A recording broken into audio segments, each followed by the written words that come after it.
ഞാൻ നമുക്കെല്ലാവർക്കും അറിയാവുന്ന ഒരാളെ ഒന്നുകൂടി പരിചയപ്പെടുത്തുകയാണ്. കേരളത്തില് ഓരോ മനുഷ്യരും ഒരുപക്ഷെ ഒരു യുവാവ് മോഹൻലാൽ ആകാൻ ആഗ്രഹിക്കും, അല്ലെങ്കിൽ ഒരു സ്ത്രീ ചിലപ്പോൾ ഒരു ഐശ്വര്യ റായി ആകാൻ ആഗ്രഹിക്കും. പക്ഷേ സ്കൂളിൽ കുട്ടികളെ അയക്കുന്ന മാതാപിതാക്കൾ ആഗ്രഹിക്കുന്ന അത് ഒരുപക്ഷെ ഇങ്ങനെയൊരു വ്യക്തിത്വം ആകാനായിരിക്കും. അദ്ദേഹമാണ് രാജു നാരായണ സ്വാമി. SLC മുതൽ പ്രീ ഡിഗ്രി മുതൽ IAS വരെ 1ാം റാങ്ക് നേടിയ വ്യക്തിത്വം. 22 വർഷത്തിനുള്ളിൽ 26 ട്രാൻസ്ഫർ വാങ്ങിയ, അഴിമതിക്കെതിരെ നഖശികാന്തം പോരാടുന്ന, കേരളം കണ്ട ഏറ്റവും മികച്ച IAS ഉദ്യോഗസ്ഥൻ. അദ്ദേഹം നമ്മുടെ കൂടെ എത്തിയെന്ന് പറയുന്നത് നമ്മുടെ ഭാഗ്യമാണ്, നമ്മുടെ അഭിമാനമാണ്. അദ്ദേഹം കോട്ടയം ജില്ലയിലെ ചങ്ങനാശ്ശേരിയിൽ ഒരു സാധാരണ കുടുംബത്തിൽ ജനിച്ച് അക്കാദമിക് തലത്തിൽ ഒരുപാട് വിജയങ്ങൾ സ്വന്തമാക്കി അതിനുശേഷം 26ഓളം ബുക്കുകൾ എഴുതി കേരള സാഹിത്യ അക്കാദമി അവാർഡ് വരെ വാങ്ങിച്ചിട്ടുള്ള മഹനീയ വ്യക്തിത്വം. അദ്ദേഹത്തെ നമുക്ക് സഹർഷം സ്വാഗതം ചെയ്യാം. രാജു നാരായണ സ്വാമി.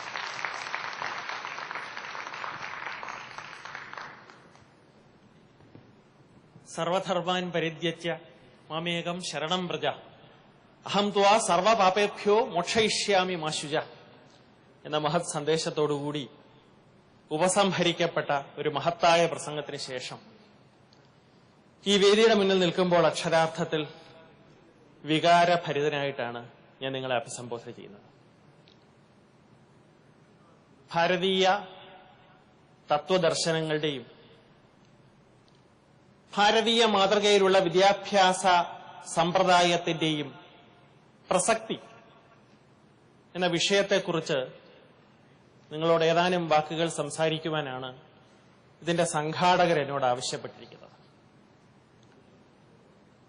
എന്താണ് വിദ്യാഭ്യാസം എന്ന വാക്കുകൊണ്ട് നാം വിവക്ഷിക്കുന്നത്? ഒരുവനെ ജീവിക്കുവാൻ, ജീവിത ആയോധനത്തിൽ വിജയവൈജയന്തി പാറിപ്പറപ്പിക്കുവാൻ സർവാത്മന സുസജ്ജനാക്കി തീർക്കുന്ന സുമധുര മന്ത്രമായിരിക്കണം, മാസ്മര ശക്തിയായിരിക്കണം വിദ്യാഭ്യാസം. അവനിൽ ചെളി പുരണ്ട് കിടക്കുന്ന മാനുഷിക മൂല്യങ്ങളെ തേച്ചു മിനുക്കി അവനെ യഥാർത്ഥ മനുഷ്യനാക്കി തീർക്കുന്ന, കാന്തിയും മൂല്യവും വാച്ചിടുന്ന വജ്രമാക്കി, വൈഡൂര്യമാക്കി, പവിഴമാക്കി തീർക്കുന്ന ഒരു പ്രക്രിയയായിരിക്കണം വിദ്യാഭ്യാസം. What sculpture is to a block of marble, education is to the human soul എന്നാണ് പറഞ്ഞിരിക്കുന്നത്. What sculpture is to a block of marble, education is to the human soul. The philosopher, the saint, the hero, all lie hidden in a plebeian which only a proper education can disinter and bring to light. വിദ്യാഭ്യാസം കേവലം അക്ഷരാഭ്യാസമോ അക്ഷരജ്ഞാനമോ അക്കങ്ങളുടെ മായാലോകമോ അല്ല.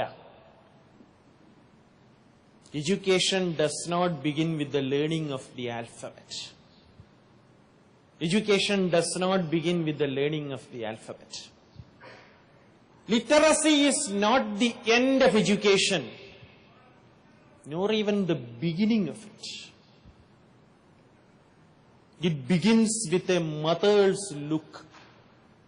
It begins with a mother's look. A father's nod of forbearance.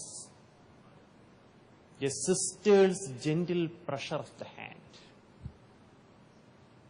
വിത്തമെന്തിനു മർത്യന് വിദ്യ കൈവശമാകുകിൽ വെണ്ണയുണ്ടെങ്കിൽ നറനൈ വേറിട്ട് കരുതേണമോ.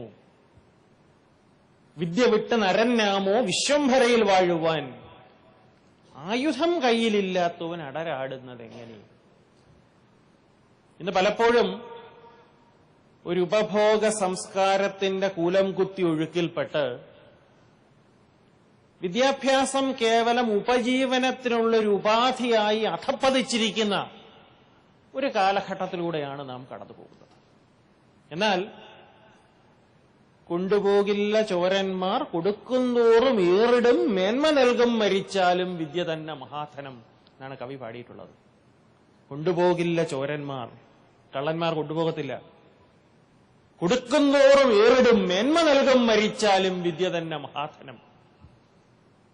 അതുകൊണ്ടാണ് പണ്ഡിറ്റ് ജവഹർലാൽ നെഹ്റു തന്റെ പ്രശസ്തമായ Allahabad university convocation അഡ്രസ്സിൽ പറഞ്ഞത്, education stands for humanism, മനുഷ്യത്വം, ടോളറൻസ്, സഹിഷ്ണുത, adventure of ideas, search for truth, search for truth.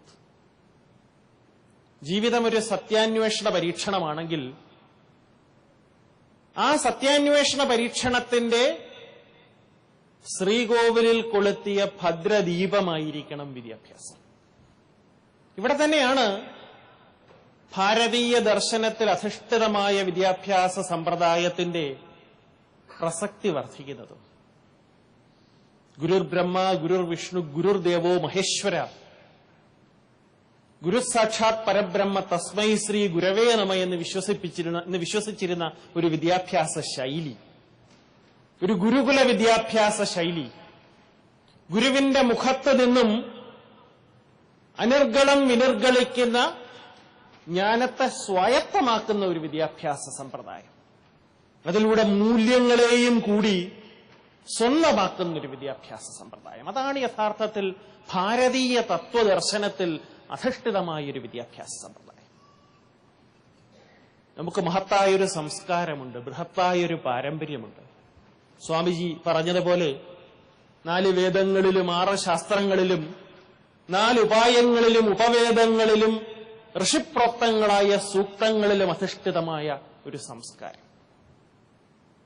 എന്താണ് ആ സംസ്കാരത്തിന്റെ അന്തസ്സത്ത? യഥാർത്ഥത്തിൽ ആ സംസ്കാരത്തിന്റെ അന്തസ്സത്ത മനുഷ്യ സ്നേഹമാണ്. സ്നേഹിക്കയില്ല ഞാൻ നോവുമാത്മാവിനെ സ്നേഹിച്ചിടാത്തൊരു തത്വശാസ്ത്രത്തെയും, സ്നേഹിക്കയില്ല ഞാൻ നോവുമാത്മാവിനെ സ്നേഹിച്ചിടാത്തൊരു തത്വശാസ്ത്രത്തെയും, സ്നേഹിക്ക ഉണ്ണി നീ നിന്നെ ദ്രോഹിക്കുന്ന ജനത്തെയും, പരാപരാത്മൻ ഭക്തഭിഗമ്യൻ ഭവാനിയാർ കാൺമു ചരാചര പ്രേമാഞ്ജനമെഴുതിന ചക്ഷുസ്സില്ലാഞ്ഞാൽ, പരസുഖമേ സുഖം എനിക്ക് നിയതം പരദുഃഖം ദുഃഖം, പരമാർത്ഥത്തിൽ പരനും ഞാനും ഭവാനും ഒന്നല്ലീ. നമ്മുടെ പരമ്പരാഗതമായ വിദ്യാഭ്യാസ സമ്പ്രദായം അടിമുടി പരിശോധിക്കുകയാണെങ്കിൽ ഒരു ഉത്തമ മനുഷ്യനെ വാർത്തെടുക്കുവാൻ, ഒരു മനുഷ്യ സ്നേഹിയെ വാർത്തെടുക്കുവാൻ ഉള്ളൊരു മൂശയായിരുന്നു നമ്മുടെ പരമ്പരാഗതമായ വിദ്യാഭ്യാസ സമ്പ്രദായം. എന്നാൽ കഷ്ടകരമെന്ന് പറയട്ടെ, മെക്കാളെ പ്രഭുവിന്റെ ബുദ്ധിയിൽ ഉദിച്ചുയർന്ന അങ്കലഭരണത്തിന്റെ ദുർഭഗ സന്തതി എന്ന് നാം വിശേഷിപ്പിക്കുന്ന ഒരു വിദ്യാഭ്യാസ സമ്പ്രദായം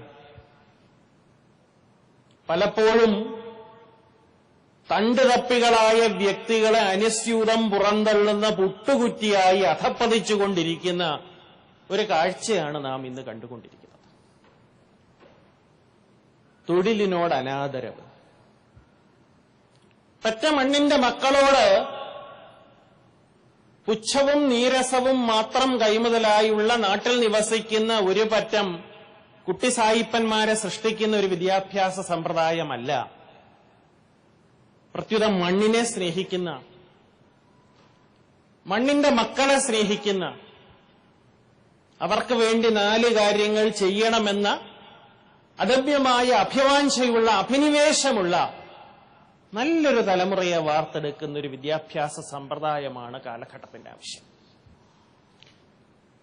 ഇന്ന് വിദ്യാഭ്യാസത്തിന്റെ കമ്പോളവൽക്കരണം വഴി പലപ്പോഴും ക്വാളിറ്റി ഓഫ് എഡ്യൂക്കേഷൻ അത് അനുദിനം ക്ഷയിച്ചു വരുന്നൊരു കാഴ്ചയാണ് നാം പല മേഖലകളിലും കണ്ടുവരുന്നത്. അതുകൊണ്ട് തന്നെ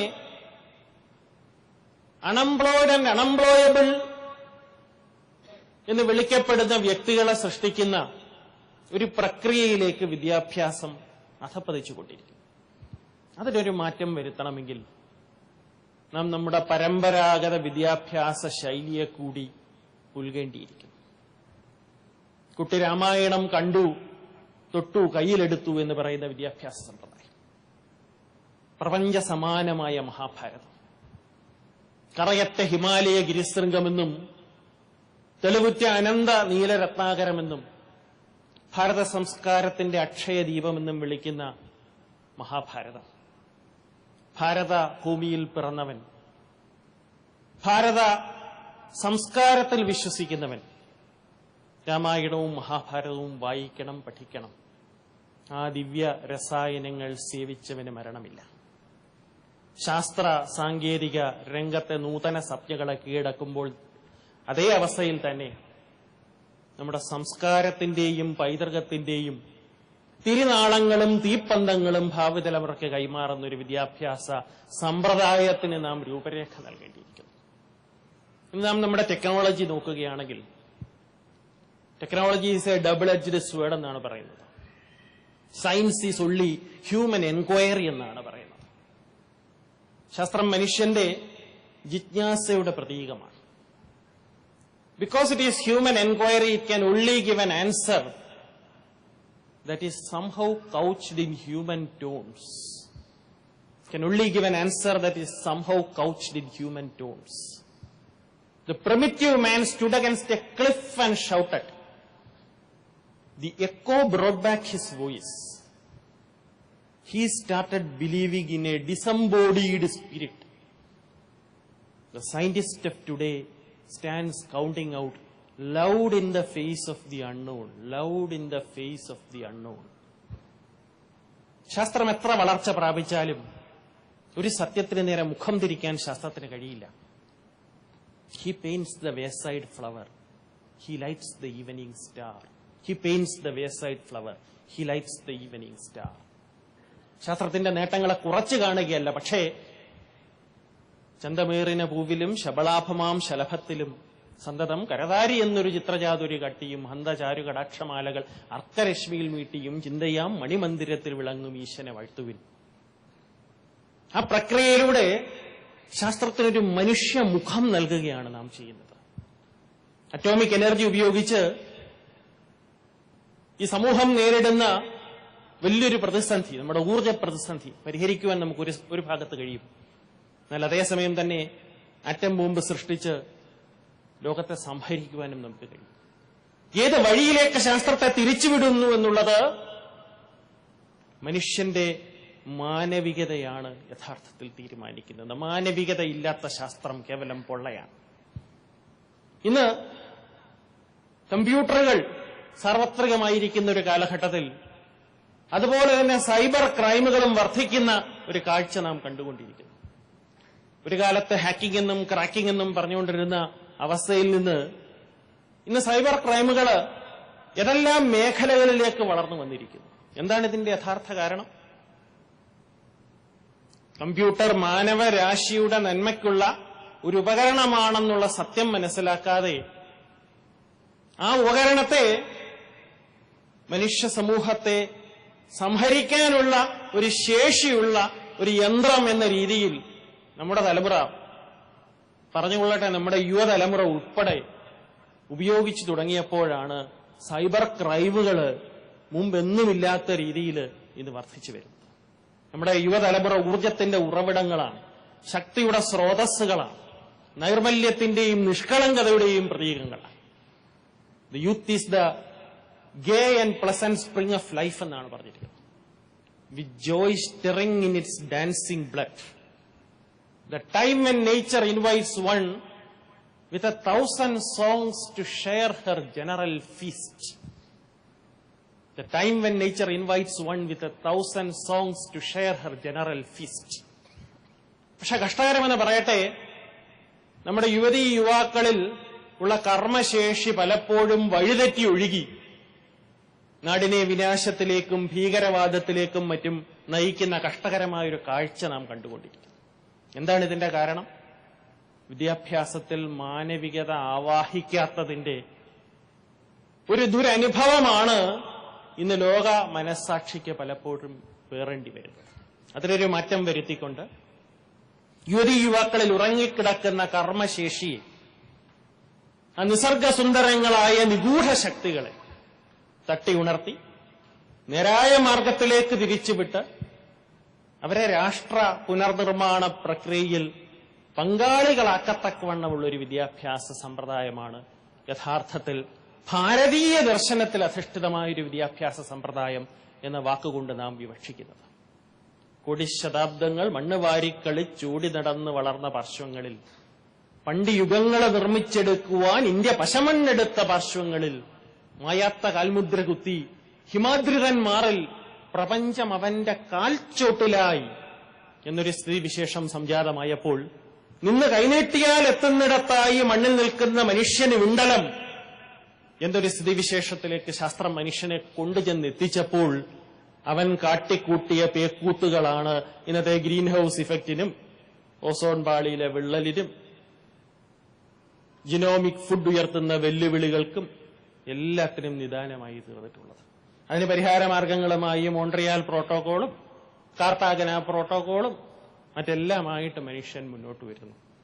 പക്ഷെ എന്താണ് യഥാർത്ഥമായ പ്രശ്നമെന്ന് മനസ്സിലാക്കിക്കൊണ്ട് ആ യഥാർത്ഥമായ പ്രശ്നത്തെ വിശകലനം ചെയ്തുകൊണ്ട്, വിശ്ലേഷണം ചെയ്തുകൊണ്ട്, വിലയിരുത്തിക്കൊണ്ട് അതിന് ക്രിയാത്മകമായ, ഭവനാപൂർണമായ, നീതിയുക്തമായ, യുക്തിസഹജമായ പരിഹാര മാർഗങ്ങൾ നിർദ്ദേശിച്ചുകൊണ്ട് അതിനെ പ്രായോഗിക തലത്തിലേക്ക് ആനയിക്കുന്ന ഒരു വിദ്യാഭ്യാസ സമ്പ്രദായം, അതാണ് യഥാർത്ഥത്തിൽ കാലഘട്ടത്തിന്റെ ആവശ്യം.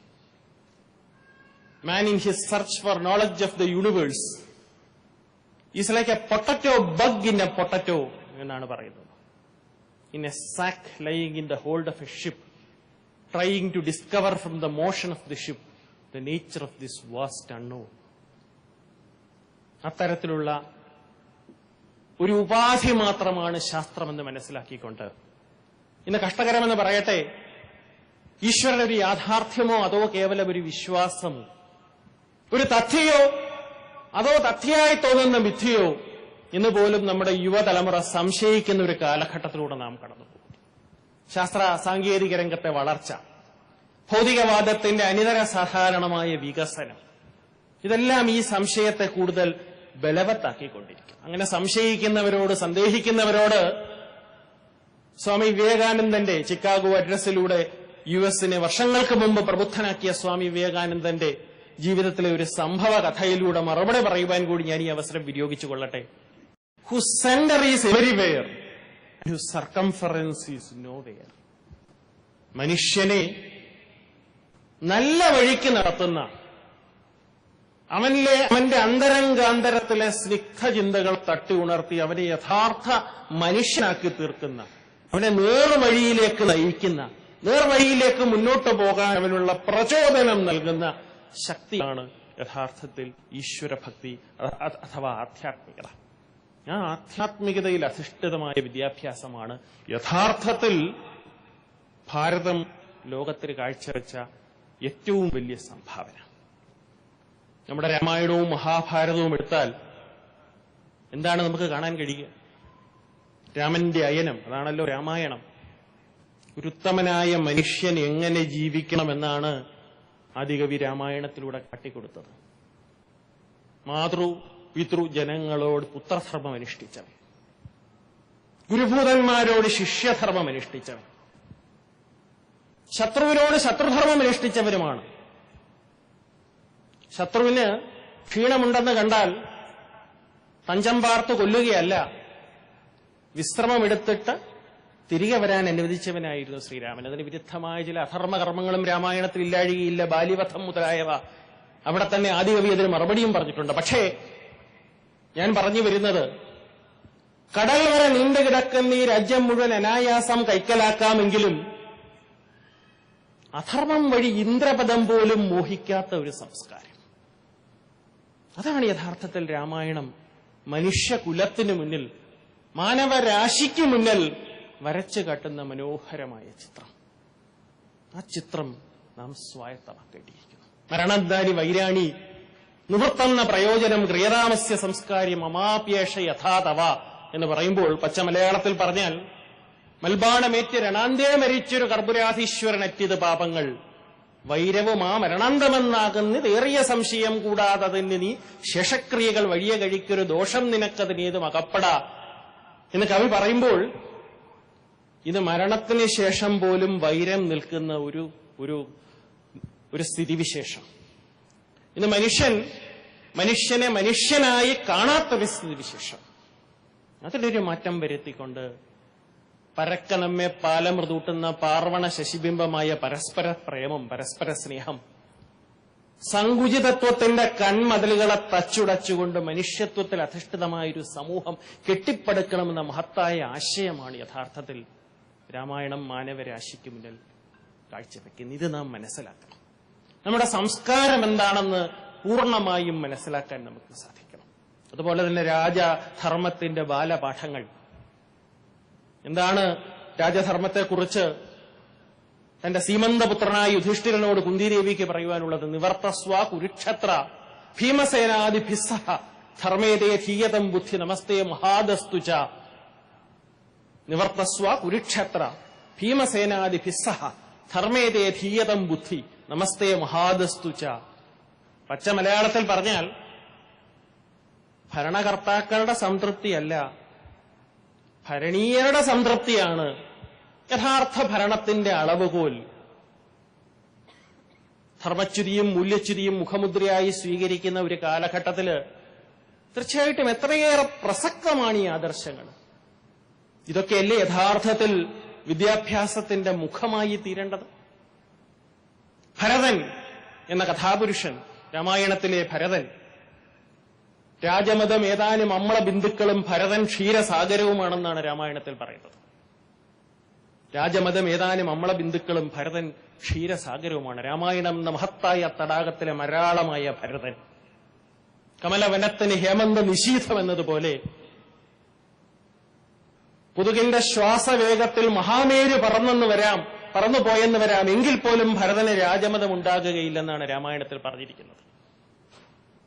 നമ്മുടെ ഭരണകർത്താക്കൾക്കും നമ്മുടെ നാട്ടിലെ നാം ഓരോരുത്തർക്കും മാർഗദർശകമാകേണ്ട തത്വങ്ങളാണ് യഥാർത്ഥത്തിൽ നമ്മുടെ പുരാണങ്ങളിലും ഇതിഹാസങ്ങളിലും അടങ്ങിയിരിക്കുന്നത്. പക്ഷെ ഇതെല്ലാം പൂർണ്ണമായും മനസ്സിലാക്കാതെ വിദ്യാഭ്യാസത്തെ ഒരു കച്ചവട ചരക്കാക്കി മാറ്റിക്കൊണ്ട്, വിദ്യാഭ്യാസത്തെ വിദ്യയുടെ ആഭാസമാക്കി മാറ്റിക്കൊണ്ട് ഉള്ള ഒരു വിദ്യാഭ്യാസ സമ്പ്രദായത്തിലേക്ക് നാം ഓരോരുത്തരും നീങ്ങുന്നുണ്ടോ, നമ്മുടെ നാട് നീങ്ങുന്നുണ്ടോ എന്ന് വിദ്യാഭ്യാസ ധുരന്ധരന്മാരും വിദ്യാഭ്യാസ വിചക്ഷണന്മാരും ഒന്നുപോലെ ചിന്തിക്കുന്ന ഒരു കാലഘട്ടത്തിൽ ഭാരതീയ ദർശനത്തിന്റെ പ്രസക്തി വളരെ വലുതാണ് എന്ന് പറയുവാൻ ഞാൻ ഈ അവസരം വിനിയോഗിച്ചുകൊള്ളട്ടെ. നമ്മുടെ യുവതലമുറ നിരന്തരമായ വിഷാദത്തിന്റെ, നിതാന്തമായ നിരാശതാബോധത്തിന്റെ കരകാണക്കയത്തിൽ മുങ്ങിപ്പൊങ്ങിത്താഴുന്നൊരവസ്ഥ. പ്രവർത്തിക്കാൻ എന്തെങ്കിലും ഉണ്ടായിരിക്കുക, സ്നേഹിക്കാൻ എന്തെങ്കിലും ഉണ്ടായിരിക്കുക, ആശിക്കാൻ എന്തെങ്കിലും ഉണ്ടായിരിക്കുക, ഇത് മൂന്നുമില്ലാത്തൊരു ദുരവസ്ഥ. തൊട്ടടുത്ത ഫ്ളാറ്റിൽ ജീവിക്കുന്നവൻ ആരാണെന്ന് പോലും അറിയാതെ നമ്മുടെ നാഗരിക ജീവിതം വഴിതെറ്റിപ്പോകുന്നൊരവസ്ഥ. മതിയൻ ആശേ നിന്നെ കൂടിയും വിഴുങ്ങുവാൻ ചതിയൻ ഒരാളുണ്ട്, കാലമാം കാളസർപ്പം എന്ന അവസ്ഥ. എന്നുള്ളിലെന്നും ചിറകടിച്ചാർത്തുന്ന പൊന്നിൻകിളിയെ പുറത്തയച്ചിടുവാൻ നീടുറ്റ രാഗപരവശനാകുമീ നിഹാര നിർക്കണം നീരാവിയാകുവാൻ അനന്തദീപം കൊളുത്തി ഉലകിലി ഞാനെന്ന പാഴ്നിഴൽ മായ്ച്ചു കളയുവാൻ എത്ര ദിനകര മണ്ഡലം മേലിലും അസ്തശൈലത്തിൽ തടഞ്ഞു തകരണമെന്ന് മനുഷ്യൻ സംശയിക്കുന്നൊരവസ്ഥ. എന്താണ് ഈ അവസ്ഥയുടെ യഥാർത്ഥ കാരണം? നേരത്തെ ചൂണ്ടിക്കാണിച്ചത് തന്നെ. സ്നേഹത്തിന്റെയും മനുഷ്യത്വത്തിന്റെയും കിരണങ്ങൾ ആവാഹിക്കേണ്ട ഒരു വിദ്യാഭ്യാസ സമ്പ്രദായം അതിൽ നിന്നും കാതങ്ങൾ അകന്നുപോയിരിക്കുന്നു. മുന്നോട്ട് നോക്കുമ്പോൾ ഘോര മഹാരണ്യം, പിന്നിലോ ശൂന്യമരുപ്പരപ്പും. മുന്നോട്ട് നോക്കുമ്പോൾ ഘോര മഹാരണ്യം, പിന്നിലോ ശൂന്യമരുപ്പരപ്പും. കാലം ഇടറിയാൽ വീണുപോം ഗർത്തത്തിൻ കൂലത്തിലാണ് ഞാൻ നിൽപ്പതിപ്പോൾ എന്ന് ഇടപ്പള്ളിയുടെ വരികളെ അന്വർത്ഥമാക്കുന്ന ഒരവസ്ഥയിലേക്ക് നമ്മുടെ തലമുറ ചെന്ന് വീണെങ്കിൽ അത് തീർച്ചയായിട്ടും നമ്മുടെ വിദ്യാഭ്യാസ സമ്പ്രദായത്തിൽ പറ്റിയ ചില പാളിച്ചകൾ, ആരെയും ഞാൻ കുറ്റം പറയുന്നില്ല, ചില പാളിച്ചകള് വരുത്തിവെച്ച ഒരു വിപത്താണ് എന്നുള്ള കാര്യത്തിൽ യാതൊരു സംശയവുമില്ല. അതിലൊരു മാറ്റം വരുത്തിക്കൊണ്ട് വിദ്യാഭ്യാസത്തെ അതിന്റെ യഥാർത്ഥ ലക്ഷ്യങ്ങളെ സാധൂകരിച്ചുകൊണ്ട്, വിദ്യാഭ്യാസത്തെ ഒരു ധർമ്മത്തിൽ അധിഷ്ഠിതമായ ഒരു സമ്പ്രദായത്തിലേക്ക് കൈപിടിച്ചാനയിക്കേണ്ട സമയം മൂല്യച്യുതിയും ധർമ്മച്യുതിയും മുഖമുദ്രയായി ഈ കാലഘട്ടത്തിൽ അനിവാര്യമാണെന്ന കാര്യത്തിൽ സംശയലേശമില്ല. പക്ഷെ അത് നടക്കണമെങ്കിൽ വികാരാവേശം വിവേകത്തിനും പ്രസംഗം പ്രവൃത്തിക്കും വഴിമാറി കൊടുത്തുകൊണ്ട് ഒരു പ്രായോഗികമായ ഒരു പാതയിലേക്ക് നാം നീങ്ങേണ്ടിയിരിക്കുന്നു. ഏതു തരത്തിലുള്ള ഒരു തലമുറയാണ് നാം വാർത്തെടുക്കേണ്ടത്? നിങ്ങൾക്കറിയാം, ലോകത്തിലെ ഏറ്റവും മഹത്വം ബൃഹത്വമായ ജനാധിപത്യ രാജ്യം, ആ ഭാരതത്തിന്റെ സന്തതികളാകുവാൻ അപൂർവ ഭാഗ്യം ലഭിച്ചവരാണ് നാം ഓരോരുത്തരും. സ്വാതന്ത്ര്യത്തിന്റെ ഊഷ്മളവും സംശുദ്ധവുമായ വായു ശ്വസിക്കാൻ കഴിഞ്ഞതിന്റെ പിന്നിൽ, മാനികൾക്ക് മൃതിയേക്കാൾ ഭയാനകമെന്ന് കവി വിശേഷിപ്പിച്ച പാരതന്ത്ര്യത്തോട് വിട പറയുവാൻ കഴിഞ്ഞതിന്റെ പിന്നിൽ സേവനത്തിന്റെ, ത്യാഗത്തിന്റെ, കഠിനാധ്വാനത്തിന്റെ, അർപ്പണ മനോഭാവത്തിന്റെ ഉദാത്തമായ നിരവധി കഥകൾ. അങ്കലേയുടെ വെടിയുണ്ടകൾക്ക് നേരെ വിരിമാറ് കാട്ടിയ ധീരദേശാഭിമാനികളുടെ കഥകൾ, ഭഗത് സിംഗും രാജഗുരുവും ഉൾപ്പെടെയുള്ള ധീരദേശാഭിമാനികളുടെ കഥകൾ നമ്മെ പലപ്പോഴും രോമാഞ്ചകഞ്ചുകിതരും പുളകിത ഗാത്രമാക്കി തീർക്കാറുണ്ട്. പക്ഷെ പൊരുതി നേടിയെടുത്ത ആ രാഷ്ട്രീയ സ്വാതന്ത്ര്യം, അതിന് പൂർണ്ണമായ രൂപവും ഭാവവും അർത്ഥവും വ്യാപ്തിയും സിദ്ധിക്കണമെങ്കിൽ സാമ്പത്തികമായ സാമൂഹികമായ സ്വാതന്ത്ര്യം കൂടി നാം കൈവരിക്കേണ്ടിയിരിക്കുന്നു. അതിലേക്കുള്ളൊരു പടിയാണ് എഡ്യൂക്കേഷണൽ റിഫോംസ്. അതിലേക്കുള്ളൊരു പടിയാണ് വിദ്യാഭ്യാസ മേഖലയിൽ നാം വരുത്തേണ്ട മാറ്റങ്ങൾ. എങ്ങനെയാണ് സാമ്പത്തികമായ സാമൂഹികമായ സ്വാതന്ത്ര്യം നാം കൈവരിക്കുക? ഉച്ചനീചത്വങ്ങൾ ഉച്ചാടനം ചെയ്യുക, ധനികനും ദരിദ്രനും തമ്മിലുള്ള അന്തരം കുറയ്ക്കുക.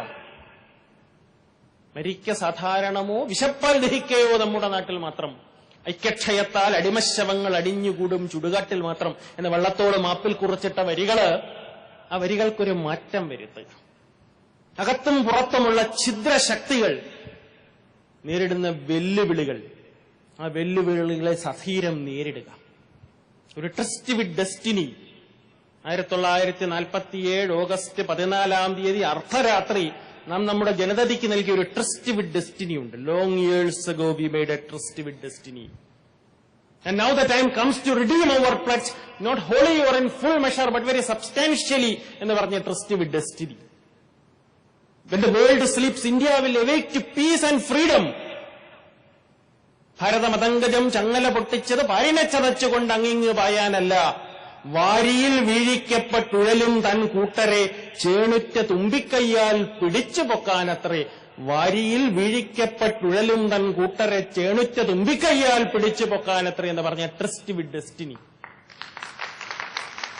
അതിനെ ഒരു ട്രസ്റ്റ് വിത്ത് ഡെസ്റ്റിറ്റ്യൂഷനായി മാറാതെ കണ്ണിലെ കൃഷ്ണമണി പോലെ കാത്തു സൂക്ഷിക്കേണ്ടിയിരിക്കുന്നു. Let not the locusts of despair destroy the harvest of India's freedom. Let not the locusts of despair destroy the harvest of India's freedom. അത്തരത്തിലുള്ളൊരു പ്രായോഗിക വികസന പാത, അതാണ് വിദ്യാഭ്യാസത്തിന്റെ കാര്യത്തിൽ ഭാരതാംബ ഉദിക്കുന്നത്. തീർച്ചയായിട്ടും അങ്ങനൊരു വിദ്യാഭ്യാസ സമ്പ്രദായം ഉണ്ടാക്കുമ്പോൾ അത് നമ്മുടെ സംസ്കാരത്തിലും, നമ്മുടെ ഭാഷ നമ്മുടെ സംസ്കാരത്തിന്റെ ഒരു എസൻഷ്യൽ ഇൻഗ്രീഡിയന്റ് എന്നാണ് ഭാഷയെക്കുറിച്ച് ഒരു വിദഗ്ധനായ ഒരു വിദ്യാഭ്യാസ വിചക്ഷണൻ പറഞ്ഞിരിക്കുന്നത്. It's an essential ingredient of culture. അതുകൊണ്ട് തന്നെ ആംഗല ഭാഷയെ പുൽകി പുണരുന്നതോടൊപ്പം നമ്മുടെ സ്വന്തം ഭാഷയിൽ കൂടി അധിഷ്ഠിതമായ ഒരു വിദ്യാഭ്യാസ സമ്പ്രദായം, പ്രത്യേകിച്ചും പ്രീ പ്രൈമറി, പ്രൈമറി തലങ്ങളിൽ മാതൃഭാഷയ്ക്കിഹ ദാസ്യം നടത്തായികൾ ആധിപത്യത്തിന് അനർഹർ നിങ്ങൾ. ഭക്തിയാ സ്വഭാഷതൻ കാൽക്കൽ കുനിയായികൾ അത്തലയെങ്ങനെ പൊങ്ങി നിൽക്കും ബുദ്ധിമാന്മാരെ. സ്വഭാഷത്തറവാട്ടിൽ സ്വത്ത് വളർത്തുവാൻ യത്നം ചെയ്വിൻ. ആലസ്യത്തിന് നിവാപാമ്പു നൽകുവിൻ ഫാലത്തിലോലും വിയർപ്പിനാലെ. ഏറവക്കെന്തിന് നാളെ മുതൽക്കിനി കൈരളി തന്റെ ഗൃഹാങ്കണത്തിൽ പാണ്ഡിത്യ ഭിക്ഷയ്ക്കായി വന്നവർ ഭാണ്ഡം നിറച്ചേ തിരിച്ചുകൂടൂ എന്ന കവിവചനത്തിൽ അധിഷ്ഠിതമായൊരു വിദ്യാഭ്യാസ സമ്പ്രദായം. ഒറ്റ മാതാവിനോടുള്ള അതേ സ്നേഹമാണ് മനുഷ്യൻ അവന്റെ പിറന്ന ഭാഷയോട്, അവന്റെ മാതൃഭാഷയോടുള്ളത്. മറ്റുള്ള ഭാഷകൾ കേവലം ധാത്രിമാർ, മർത്യന് പെറ്റമ്മ തൻ ഭാഷ താൻ, മാതാവിൻ വാത്സല്യ ദുഃഖം നുകർന്നാലേ പൈതങ്ങൾ പൂർണ്ണ വളർച്ച നേടൂ. അത് യഥാർത്ഥത്തിൽ നമ്മുടെ സംസ്കാരത്തിലേക്കുള്ളൊരു ഒരു തിരിച്ചു പോക്ക് കൂടിയാണ്. അങ്ങനെ വളരുമ്പോൾ നമ്മുടെ മക്കൾക്ക്, നമ്മുടെ കുഞ്ഞുങ്ങൾക്ക്, നമ്മുടെ അടുത്ത തലമുറയ്ക്ക് മൂല്യത്തിൽ അധിഷ്ഠിതമായൊരു വിദ്യാഭ്യാസം പകർന്നു നൽകുമ്പോൾ തീർച്ചയായിട്ടും ഇന്ത്യയുടെ പഴയ സ്ഥാനം, ലോകരാഷ്ട്രങ്ങൾക്കിടയിൽ ഇന്ത്യക്കൊരു കാലത്തുണ്ടായിരുന്ന അതേ പഴയ സ്ഥാനം താമസം വിന വീണ്ടെടുക്കുമെന്നുള്ള കാര്യത്തിൽ എനിക്ക് യാതൊരു സംശയവുമില്ല. പക്ഷെ അതിന് ഏത് തരത്തിലുള്ള ഒരു തലമുറയാണ് നാം വാർത്തെടുക്കേണ്ടത്? ഏത് തരത്തിലുള്ള ഒരു വിദ്യാഭ്യാസ സമ്പ്രദായമാണ് നമ്മുടെ കാലഘട്ടത്തിന്റെ ആവശ്യം? സത്യത്തിന്റെയും ധർമ്മത്തിന്റെയും നീതിയുടെയും ന്യായത്തിന്റെയും ആകത്തുകയായൊരു തലമുറയെ വാർത്തെടുക്കുന്ന ഒരു വിദ്യാഭ്യാസ സമ്പ്രദായം. തെറ്റുകൾ വിളിച്ചു പറയുവാനും ശരിക്കു വേണ്ടി ആത്മാഹുതി ചെയ്യുവാനും തയ്യാറെടുപ്പുള്ളൊരു തലമുറ. സൂര്യൻ അസ്തമിക്കാത്തൊരു സാമ്രാജ്യത്തെ മാറാല പോലെ ഉറപ്പിച്ച് അവരെ രായ്ക്കരാമാനം കെട്ടുകെട്ടിച്ച ഇന്ത്യൻ വിദ്യാർത്ഥി വർഗത്തിന്റെ പിൻതലമുറക്കാരായിട്ടുള്ളൊരു തലമുറ. അതേസമയം അച്ചടക്കത്തെ സംബന്ധിച്ചിടത്തോളം കാസാബിയംഗമാരായിട്ടുള്ളൊരു തലമുറ. Set a goal, work hard, success will come to you എന്ന് വിശ്വസിക്കുന്ന ഒരു തലമുറ. നേരത്തെ ഞാൻ ചൂണ്ടിക്കാണിച്ചതുപോലെ ശാസ്ത്ര സാങ്കേതിക രംഗത്തെ നൂതന സത്യങ്ങളെ കീഴടക്കുന്ന ഒരു തലമുറ. പക്ഷെ അത് കീഴടക്കുമ്പോഴും നമ്മുടെ മഹത്തായ സംസ്കാരത്തെയും ബൃഹത്തായ പാരമ്പര്യത്തെയും മറക്കാത്തൊരു തലമുറ.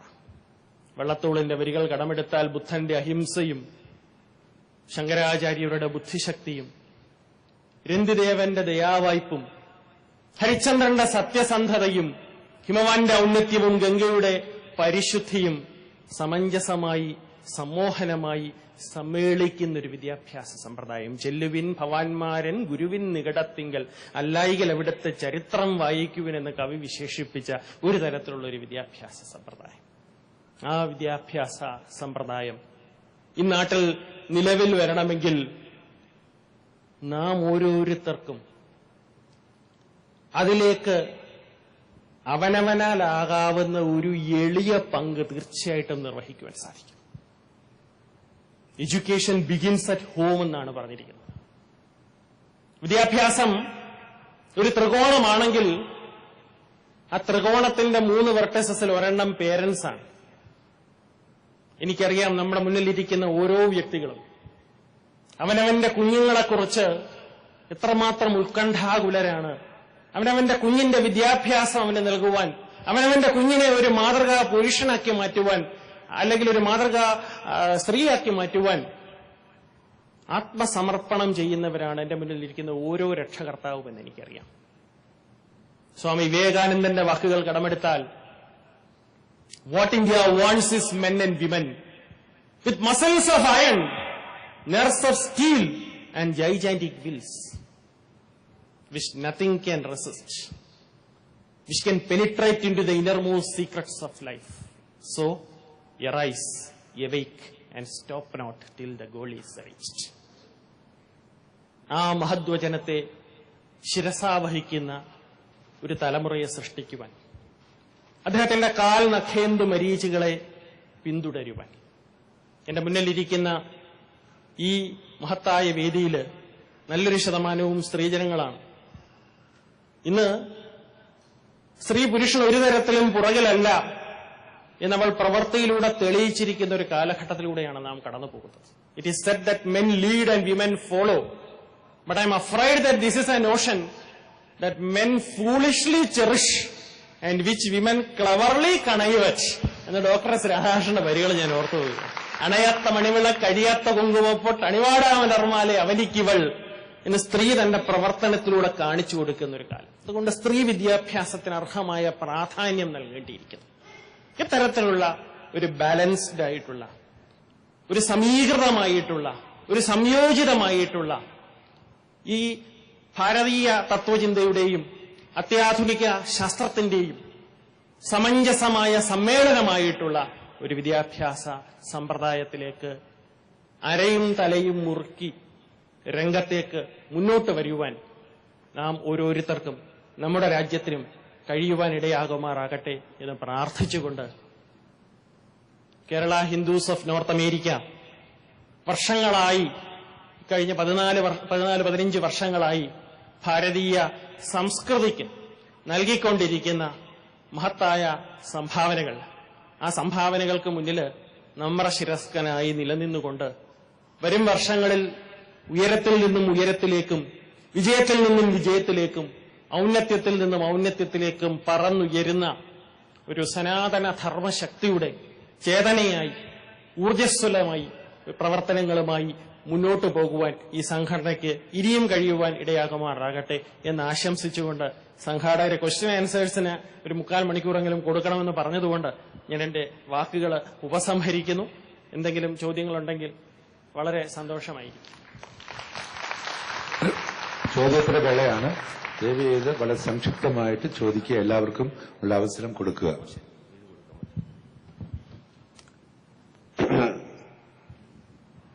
എന്റെ പേര് ശശിധരൻ നായർ.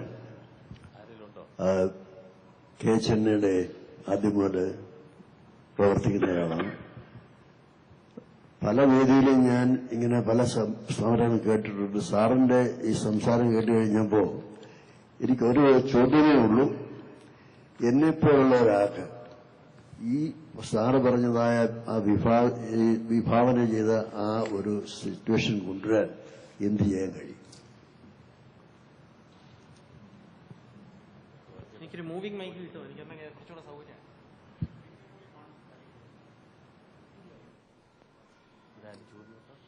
ഞാനിതിനെ എന്റെ ജീവിതത്തിലെ ഒരു അനുഭവത്തിലൂടെ മറുപടി പറയാം. 16 സംസ്ഥാനങ്ങളിൽ നടന്ന 28 തെരഞ്ഞെടുപ്പുകളിൽ തെരഞ്ഞെടുപ്പ് നിരീക്ഷകനായി, കേന്ദ്ര തെരഞ്ഞെടുപ്പ് കമ്മീഷന്റെ നിരീക്ഷകനായി പോകാനുള്ള ഒരു ഭാഗ്യമോ ദൗർഭാഗ്യമോ സിദ്ധിച്ചൊരു വ്യക്തിയാണ് ഞാൻ. 2012 UP ഇലക്ഷനില് കാൺപൂർ ഡിവിഷന്റെ ചുമതലയുള്ള റോൾ ഒബ്സർവർ ആയിരുന്നു ഞാൻ. 6 ജില്ലകളുടെ ചുമതലയുള്ള റോൾ ഒബ്സർവർ ആയിരുന്നു. അപ്പൊ ആ ഇലക്ഷനില് ഏറ്റവും കൂടുതൽ ഡിമാൻഡ് നാട്ടുകാരുടെ അടുത്തുനിന്ന് വന്ന ഇതാണ്: ഈ ഇലക്ഷൻ നിൽക്കുന്ന ഒരു കാൻഡിഡേറ്റിലും ഞങ്ങൾക്ക് വിശ്വാസമില്ല, ഞങ്ങൾക്ക് നെഗറ്റീവ് റൈറ്റ്. നോട്ട പിന്നീടാണ് വരുന്നത്, ബഹുമാനപ്പെട്ട സുപ്രീം കോടതിയുടെ വിധി പ്രകാരം. അപ്പൊ എന്താണ് ഇതിന്റെ കാരണം എന്ന് പരിശോധിച്ചപ്പോൾ അണ്ണാ ഹസാരെയുടെയും കൂട്ടരുടെയും നേതൃത്വത്തിൽ നടന്ന ഒരു സിവിൽ സൊസൈറ്റി മൂവ്മെന്റ്, ആ സിവിൽ സൊസൈറ്റി മൂവ്മെന്റ് പ്രത്യേകിച്ചും നഗരപ്രദേശങ്ങളിൽ വരുത്തിയ വോട്ടർമാരുടെ ഇടയിൽ വളരെയേറെ സ്വാധീനം ചെലുത്താൻ അവർക്ക് കഴിഞ്ഞു എന്നതിന്റെ ഫലമായിരുന്നു UP ഇലക്ഷനിൽ നമ്മൾ കണ്ട ഈ right to exercise negative vote. നിങ്ങൾക്കൊക്കെ അറിയാമായിരിക്കാം, ഇന്ത്യയില് റെപ്രസെന്റേഷൻ ഓഫ് പീപ്പിൾസ് ആക്ട് 1951 ഇതാണ് ഇന്ത്യൻ ഇലക്ഷന്റെ അടിസ്ഥാന ശില. ഈ റെപ്രസെന്റേഷൻ ഓഫ് പീപ്പിൾസ് ആക്ട് 1951 ഒരു പർട്ടിക്കുലർ സെക്ഷൻ ഉണ്ട്. ആ സെക്ഷനിൽ നെഗറ്റീവ് വോട്ടിനെ കുറിച്ച് പറഞ്ഞിട്ടുണ്ട്. പക്ഷേ ആ ചട്ടം എന്താണ് എന്നുള്ളത് ഇലക്ഷൻ നടത്തുന്ന ആർക്കും അതിനെക്കുറിച്ച് യാതൊരു അവബോധവും ഇല്ലായിരുന്നു. ഒരിക്കലും ഒരു റിട്ടേണിംഗ് ഓഫീസർ, വാരണാസിയിലെ ഒരു റിട്ടേണിംഗ് ഓഫീസർ ഒരു വോട്ടറെ തടഞ്ഞു നിർത്തി. നിങ്ങൾ രജിസ്റ്ററിൽ ഒപ്പിട്ടു, ഇനിയും ആർക്കാന്ന് വെച്ചാൽ വോട്ട് ചെയ്യാതെ ഈ പടി കടക്കാൻ പറ്റത്തില്ല എന്ന് പറഞ്ഞൊരു സിറ്റുവേഷൻ വരെ ഉണ്ടായിട്ടുണ്ട്. അപ്പൊ എന്താണ് ആ നെഗറ്റീവ് വോട്ട് എന്നുള്ളൊരു കൺസെപ്റ്റ് ജനങ്ങളിലേക്ക് ഇറക്കിക്കൊണ്ടുവന്ന കാരണം? ഭരണ മേഖലയില് ക്രിമിനാലിറ്റി, ആ ക്രിമിനൽസ് കടന്നു വരുന്ന ഒരു സ്ഥിതിവിശേഷത്തിന് മാറ്റമുണ്ടാവണം. ഭരണമേഖല സംശുദ്ധമാക്കാൻ ഭരണകർത്താക്കൾക്ക് മാത്രമല്ല ഈ നാട്ടിലെ ഓരോ പൗരനും വി ദ പീപ്പിൾ എന്നാണ് പൽഖിവാല പറഞ്ഞിരിക്കുന്നത്. നമ്മൾ ഓരോ പൗരനും അവനവന്റേതായ ഒരു കടമ നിർവഹിക്കാനുണ്ട്. ആ കടമ നിർവഹിക്കുന്നതിലേക്കുള്ള ഒരു പ്രധാനപ്പെട്ട പങ്കാണ് ആ സിവിൽ സൊസൈറ്റി മൂവ്മെന്റ് നിർവഹിച്ചത് എന്ന് ഞാൻ വിശ്വസിക്കുന്നു. അതുപോലെ തന്നെയാണ് നമ്മുടെ റൈറ്റ് ടു ഇൻഫർമേഷൻ ആക്ട് നിലവിൽ വന്നത്. നിങ്ങൾക്കറിയാം, നിങ്ങൾക്ക് എല്ലാവർക്കും അറിയാവുന്ന കാര്യമാണ്. ഇനി RTI ഗുഡ് ഗവേണൻസിലേക്കുള്ള വളരെ പ്രധാനപ്പെട്ടൊരു പന്ഥാവായി തീർന്നിരിക്കുന്നു. ഇതൊന്നും മുകളിൽ നിന്ന് വന്നതല്ല. ഇതെല്ലാം ജനങ്ങളുടെ ഇടയിൽ ഉണ്ടായ പലതരത്തിലുള്ള മൂവ്മെന്റ്സ്, ജനങ്ങളെ ഉത്ബുദ്ധരാക്കിയ പലതരത്തിലുള്ള സോഷ്യൽ റിഫോമേഴ്സ് വരുത്തിയ ചേഞ്ചസ് ആണിതെല്ലാം. തീർച്ചയായിട്ടും നമ്മൾ ഓരോരുത്തരിലും ആ മാറ്റം വരണമെന്നുള്ളൊരു ചിന്ത ഉണ്ടായാൽ, we are all drops in the ocean, സത്യമാണ്, cogs in the hierarchy, but let us not forget that millions of drops do make an ocean. അല്ലേ? അതിന് വേണ്ടത് എന്താണ്? നമ്മുടെ നാടിനോടുള്ളൊരു പ്രതിബദ്ധത. നമ്മളും ഈ നാടിന്റെ ഭരണ സംവിധാനം സംശുദ്ധീകരിക്കുന്നതിൽ ഒരു പങ്ക് വഹിക്കണമെന്നുള്ളൊരു ചിന്ത, ആ ചിന്ത നാം ഓരോരുത്തരിലും ഉണ്ടാവണം എന്നാണ് ഞാൻ അടിസ്ഥാനപരമായി ഉദ്ദേശിച്ചത്. Where the mind is without fear and the head held high, where knowledge is without barriers, where words come out from the depth of truth, where tireless striving stretches its arms towards perfection, where the clear stream of reason has not lost its way in the dreary desert sand of dead habit. To that heaven of freedom, my father, let my country awake. ഇതല്ലേ ടാഗോറിന്റെ പ്രശസ്തമായ വരികൾ.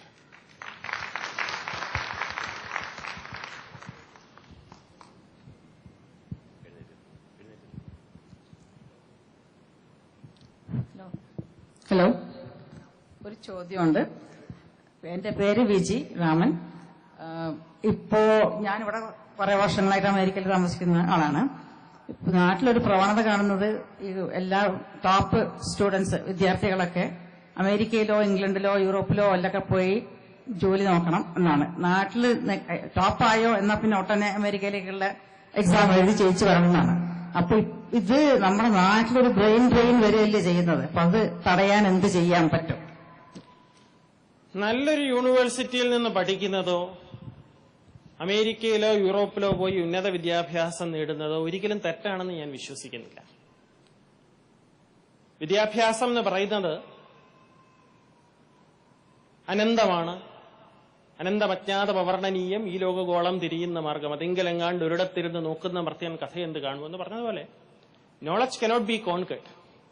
അതുകൊണ്ട് ഏറ്റവും നല്ല രീതിയിലുള്ള വിദ്യാഭ്യാസം അത് US-ലായിക്കൊള്ളട്ടെ യൂറോപ്പിലായിക്കൊള്ളട്ടെ നമ്മുടെ കുട്ടികൾക്ക് നൽകണം എന്നുള്ള കാര്യത്തിൽ സംശയലേശമില്ല. പക്ഷേ ആ ലഭിക്കുന്ന വിദ്യാഭ്യാസം കൊണ്ട് നമ്മൾ നടത്തുന്നൊരു കോൺട്രിബ്യൂഷൻ, നമ്മളെ വളർത്തി നമ്മളാക്കിയ ആ സമൂഹത്തിന് തിരിച്ചു കൊടുക്കാനുള്ള ഒരു ബാധ്യത നാം ഓരോരുത്തർക്കുമുണ്ട്. പഠനം കേവലം ധനസമ്പാദനത്തിനുള്ളൊരു മാർഗമായി അധപ്പതിക്കരുത്. പഠനത്തിൽ നിന്നും നമുക്ക് ലഭിക്കുന്ന അറിവ്, പഠനത്തിൽ നിന്നും നമുക്ക് ലഭിക്കുന്ന ധനം, അതിന്റെ ഒരു പങ്ക് should be return to society. അവിടെയാണ് മൂല്യങ്ങളുടെ പ്രാധാന്യം വർദ്ധിക്കുന്നത്. അപ്പൊ കുഞ്ഞുങ്ങളെ ചെറുപ്പം മുതലേ, ചെറുപ്പകാലങ്ങളിലുള്ള ശീലം മറക്കുമോ മനുഷ്യനുള്ള കാലം, കരസ്കരത്തിൻ ഒരു പാലിലിട്ടാൽ കാലാന്തരയെ കയ്പ് ശമിപ്പതുണ്ടോ എന്നാണ് പറഞ്ഞിരിക്കുന്നത്. അതുകൊണ്ട് ചെറുപ്പം മുതലേ ആ കുട്ടികളിലൊരു മൂല്യം വളർത്തുക, ആ മൂല്യത്തിന്റെ ഫലമായിട്ട് അവർക്ക് ലഭിക്കുന്ന വിദ്യാഭ്യാസം, അവർക്ക് ലഭിക്കുന്ന ധനം, ആ ധനത്തിന്റെ ഒരു പോർഷനെങ്കിലും ഈ നാട്ടിലെ സാധാരണക്കാരുടെ, നിങ്ങൾക്കറിയാമല്ലോ, ഈ എത്ര പുരോഗതി കൈവരിച്ചു എന്ന് നമ്മൾ അഭിമാനം കൊണ്ടാലും ഇന്ന് നമ്മുടെ പോപ്പുലേഷന്റെ നല്ലൊരു ഭാഗം പോവർട്ടി ലൈന് താഴെ ജീവിക്കുന്ന ഒരു രാജ്യത്തിന്റെ സന്തതികളാണ് നാം. ശരിയല്ലേ? താണവരും വ്യഥിതരും മർദ്ദിതർ താനുമങ്ങോ വസിപ്പതവിടത്തിൽ താവകലസൽ തൃപ്പാദപല്ലവം തങ്ങിടുന്ന പൊൻപീഠം വിലസുന്നു എന്നാണ് കവി പറഞ്ഞിരിക്കുന്നത്. അതാണ് യഥാർത്ഥമായ മാനവസേവ. മാനവസേവയാണ് യഥാർത്ഥമായ മാധവസേവ. കിട്ടുന്ന വിദ്യാഭ്യാസം നമ്മുടെ സമൂഹത്തിന്റെ നന്മയ്ക്ക് വേണ്ടി വിനിയോഗിക്കുക. ആ കിട്ടുന്ന വിദ്യാഭ്യാസം, ഏറ്റവും ഉത്തമമായ വിദ്യാഭ്യാസം തന്നെ നാം നമ്മുടെ കുഞ്ഞുങ്ങൾക്ക് കൊടുക്കുക. Hope that answers your question. Sir, എന്റെ പേര് ആനന്ദ്, ഷിക്കാഗോയിൽ നിന്ന് വരുന്നു. മലയാള ഭാഷയ്ക്ക് വേണ്ടി, മലയാള ഭാഷയെ ശ്രേഷ്ഠ ഭാഷാ പദവി കിട്ടാനായിട്ട് നാം എല്ലാം വളരെ അധ്വാനിച്ചു, അതിനുശേഷം കിട്ടുകയും ചെയ്തു. എന്നാൽ അതേസമയം തന്നെ ഭാഷാ പിതാവിനെ 1-ാം ക്ലാസ് മുതൽ പാഠപുസ്തകങ്ങളിൽ നിന്ന് അകറ്റി നിർത്തുന്ന ഒരു കാഴ്ചയാണ് കാണുന്നത്. ഈ ഭാഷാപിതാവിന്റെ എല്ലാ ഗ്രന്ഥങ്ങളും ഒരു ചെറിയ കാവ്യങ്ങളെങ്കിലും 1-ാം ക്ലാസ് മുതൽ കോളേജ് തലം വരെ എത്തിയിരിച്ചിരുന്നെങ്കിൽ കുട്ടികൾക്ക് സ്ഥാനമായ സനാതന ധർമ്മത്തെപ്പറ്റി കൂടുതൽ പഠിക്കാനും അവർക്ക് ഉയർന്നു വരാനും കഴിയുമായിരുന്നില്ലേ? അതിന് ഗവൺമെന്റിന്റെ ഭാഗമായി സാറിന് എന്താണ് ചെയ്യാൻ കഴിയുന്നത്? തീർച്ചയായിട്ടും താങ്കൾ പറഞ്ഞ സജഷൻ വളരെ നല്ലതാണ്. ഭാഷാപിതാവിന്റെ, അതുപോലെ തന്നെ ഭാഷയ്ക്ക് മഹത്തായ സംഭാവനകൾ നൽകിയിട്ടുള്ള മഹത്തായ സാഹിത്യകാരന്മാരുടെ സൃഷ്ടികൾ നമ്മുടെ കുഞ്ഞുങ്ങൾ പഠിച്ചു വളരണം. അതിനുള്ള ഒരു സാഹചര്യം സംജാതമാക്കാനുള്ള ഉത്തരവാദിത്വം നമ്മൾ എല്ലാവർക്കുമുണ്ട്. 51 അക്ഷരാളി കലിത തനിലതേ വേദമാകുന്ന ശാഖിക്കൊമ്പത്തമ്പോട് പൂക്കും കുസുമലതയിൽ എന്തുന്ന പൂന്തേൻ കുഴമ്പ്യ. മലയാളത്തിന്റെ മഹത്തായ പാരമ്പര്യത്തെ ഉയർത്തിപ്പിടിക്കുന്ന എല്ലാ കാവ്യസൃഷ്ടികളും, എല്ലാ കലാസൃഷ്ടികളും, എല്ലാ സാഹിത്യ സൃഷ്ടികളും നമ്മുടെ പാഠപുസ്തകങ്ങൾ ഉൾക്കൊള്ളിക്കണം എന്നുള്ള താങ്കളുടെ ഒപ്പീനിയനോട്, താങ്കളുടെ അഭിപ്രായത്തോട് ഞാൻ പൂർണ്ണമായും യോജിക്കുന്നു.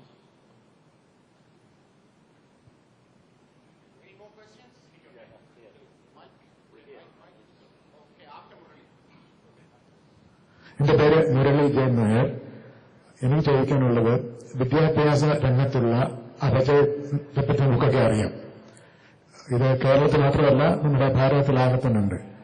അപ്പൊ സാറിന്റെ ഔദ്യോഗിക സ്ഥാനങ്ങളിൽ ഇരുന്നുകൊണ്ട് ഇത് തടഞ്ഞു നിർത്താനോ ഒഴിവാക്കാനോ ആയിട്ട് സാറ് ചെയ്തിട്ടുള്ള റെക്കമെൻഡേഷൻസിനെ പറ്റി, അതിന് ഗവൺമെന്റിനുള്ള മറുപടിയെപ്പറ്റിയും അറിഞ്ഞാൽ കൊള്ളാം. Thank you. ഞാൻ താങ്കളോട് പറഞ്ഞല്ലോ, നമ്മളൊക്കെ വെറും ഒരു വലിയൊരു സമുദ്രത്തിലെ ബുദ്ബുദങ്ങളാണ്. പക്ഷെ അതേസമയം എന്താണ് എഡ്യൂക്കേഷൻ മേഖലയിലെ ഏറ്റവും പ്രധാന പ്രശ്നം എന്ന് ചോദിച്ചാൽ, നമ്മുടെ വിദ്യാഭ്യാസത്തിന്റെ ക്വാളിറ്റിയിലുണ്ടാകുന്ന ഡിഗ്രഡേഷൻ തന്നെയാണെന്ന് ഞാൻ വിശ്വസിക്കുന്നു. അതിനൊരു റീസൺ നമ്മുടെ എക്സാമിനേഷൻ സിസ്റ്റത്തിൽ വരുത്തേണ്ട മാറ്റങ്ങൾ തന്നെയാണ്. ഒരു ഉദാഹരണത്തിലൂടെ ഞാൻ പറയാം. നിങ്ങൾക്കറിയാം, ഇന്ത്യയിലെ പ്രശസ്തമായ ലോ സ്കൂളുകൾ ഒന്നാണ് national law school of India university, Bangalore. അവിടുത്തെ ഒരു വിദ്യാർത്ഥിയായിരുന്നു ഞാനും കഴിഞ്ഞ വർഷം. എന്താണ് നാഷണൽ ലോ സ്കൂളിലെ വിദ്യാഭ്യാസ സമ്പ്രദായവും ഇതര ലോ സ്കൂളുകളിലെ വിദ്യാഭ്യാസ സമ്പ്രദായവും തമ്മിലുള്ള വ്യത്യാസം? അവിടുത്തെ എക്സാമിനേഷൻ സിസ്റ്റത്തിലെ വ്യത്യാസം തന്നെയാണ്. ഉദാഹരണം, ടോർട്ട് എന്ന് പറഞ്ഞൊരു ബ്രാഞ്ച് ഓഫ് ലോ ഉണ്ട്. സിവിൽ ലോ ആണ് tort. Tort is A branch of civil law. ഒരു കൺവെൻഷണൽ യൂണിവേഴ്സിറ്റി ചോദിക്കുന്ന ചോദ്യം എന്താണ് ടോർട്ട്, ടോർട്ടിന്റെ അടിസ്ഥാനത്തിലുള്ള വിവിധ തരത്തിലുള്ള ലയബിലിറ്റികൾ എന്തെല്ലാമാണ്, ഇക്കാര്യത്തിൽ ബഹുമാനപ്പെട്ട സുപ്രീം കോടതിയുടെ വിധികൾ എന്തെല്ലാമാണ്. ഇതാണ് ഒരു കൺവെൻഷണൽ ആയിട്ട് വരുന്ന ക്വസ്റ്റ്യൻസ്. അപ്പൊ നമ്മുടെ ബ്രെയിനിന് അത്രയും എക്സർഷൻ ഇല്ലാതെ മെമ്മറി പവറിൽ അധിഷ്ഠിതമായ, ഓർമ്മശക്തിയിൽ അധിഷ്ഠിതമായ ഒരു വിദ്യാഭ്യാസ സമ്പ്രദായം. നമ്മളത് കാണാതെ പഠിച്ച് പലപ്പോഴും അത് എന്താണെന്ന് പോലും പൂർണ്ണമായും